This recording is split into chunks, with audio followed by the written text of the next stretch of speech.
I hate the term elevated horror for two reasons, and this obscure horror book from the 80s reminds me of both of them. So today we're talking about The Offering by Gerald Suster and about elevated horror. Elevated horror is this genre of horror mostly represented by A24 movies and movies like The Witch, The Lighthouse, Hereditary, Midsommar, the Suspiria remake, and as the name suggests, it's horror movies that try to elevate the medium of horror to another height, to make it more interesting, more radical, more high class. I guess the number one reason I hate the term elevated horror is because it assumes that horror as a genre was lower class.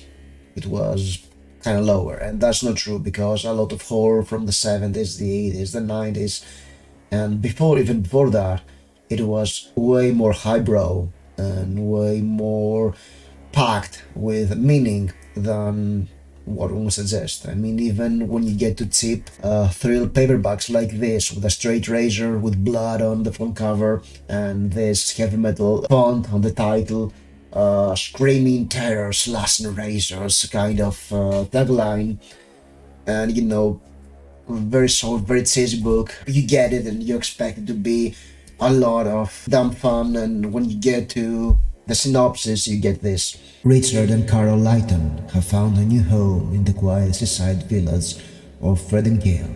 At first, the inhabitants seem very decent, but perhaps the women are just too glossy elegant, and the men too strangely submissive. Kevin Street, Britain's most outrageous maco rock star, was the previous tenant of their house.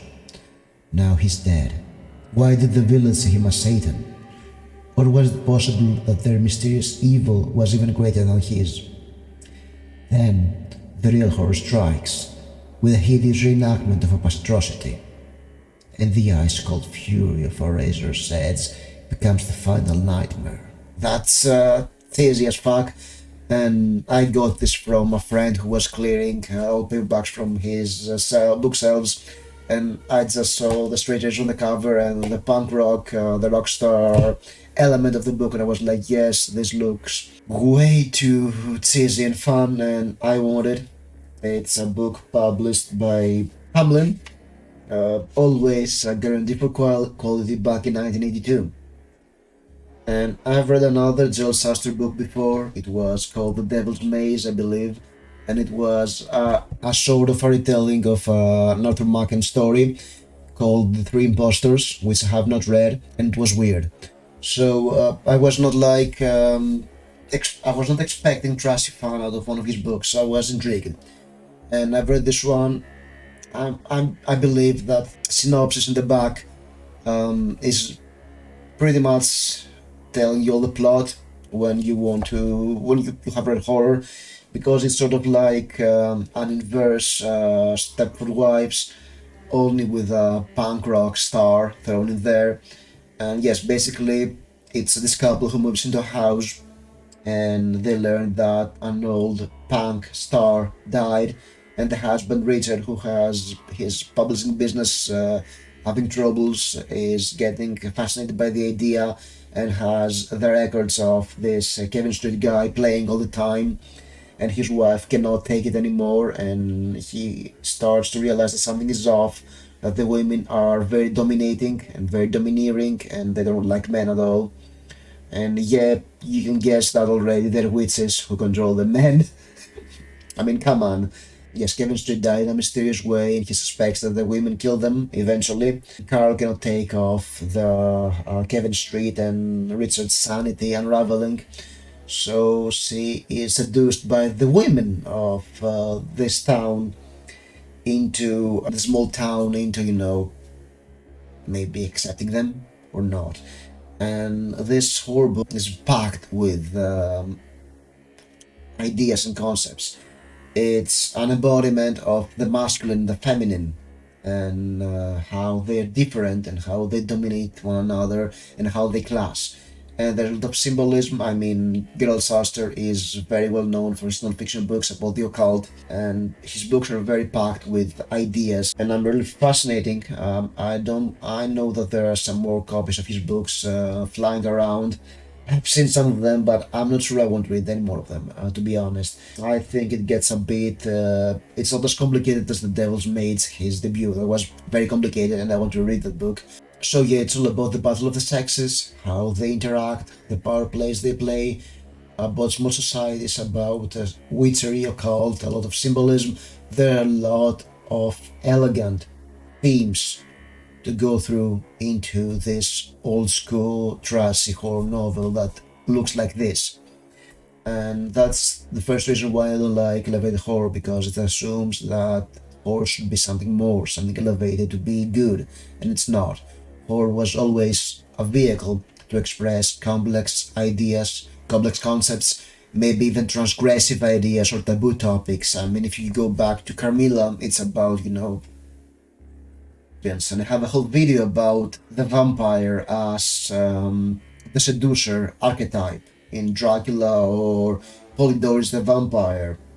So yeah, it's not that cut and dry. There's a lot of symbolism in horror, and maybe horror has always been transgressive and very progressive because of that. So yeah, it's not like horror was some backwater genre that never was elevated, that never was high class, highbrow. It was.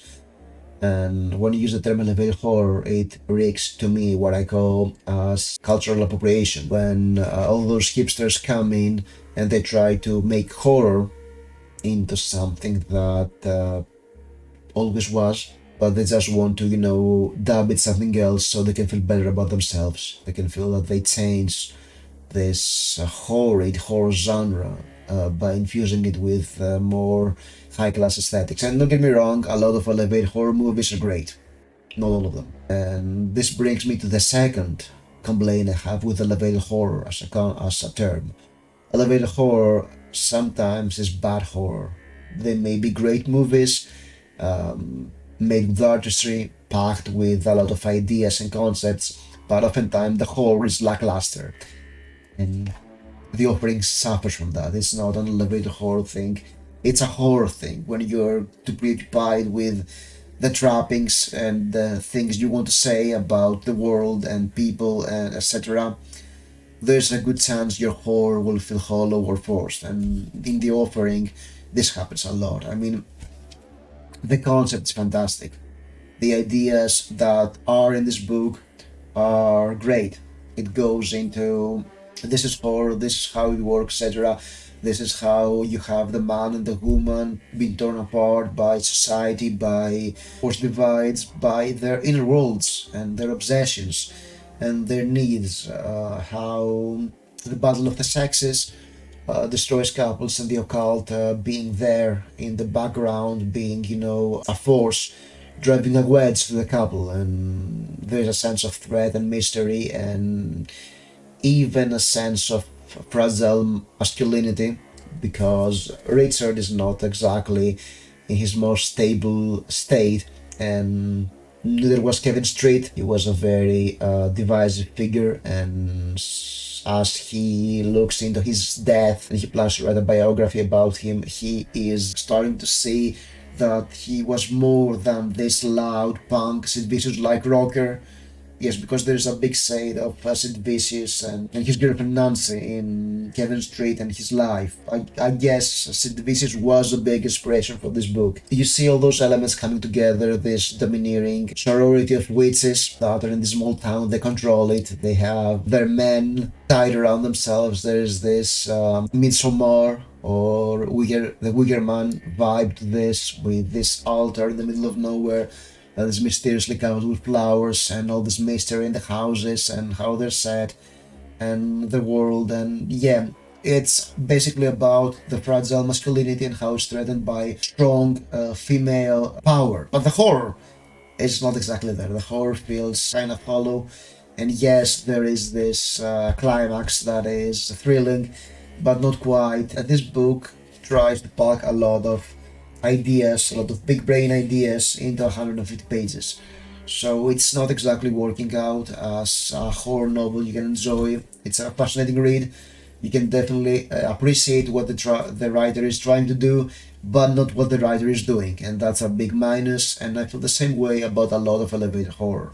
I can appreciate what they're trying to do and what they're trying to say and how they try to change the horror genre, but at the end of the movie or the book, I want to feel thrilled. Sometimes I don't get this. So this is the two reasons I don't like elevated horror, and yeah, this book perfectly embodies both of them. Uh, I don't know if I want to suggest this one or not. Uh, it's definitely interesting. It's a notebook if you are into rock and roll and horror, like Regina from Regina's Home Library. You should give it a read. Highly recommend it if you're looking for horror, rock and roll horror books. If you're into the more upmarket horror, I guess, more upscale horror, and a weird occult horror, yes, you'll enjoy this, but it was not perfect. Gerald Suster is definitely someone to look for if you're looking for more meaningful, more symbol-packed horror from the 80s. So that was my review for The Offering by Gerald Suster. If you've read this book or any other Gerald Suster book, leave a comment below. Please tell me I should read another book by Gerald Suster, because my experience with both of his books was not perfect. If you like this video, please press the like button, subscribe, and I'll see you soon. Stay spooky.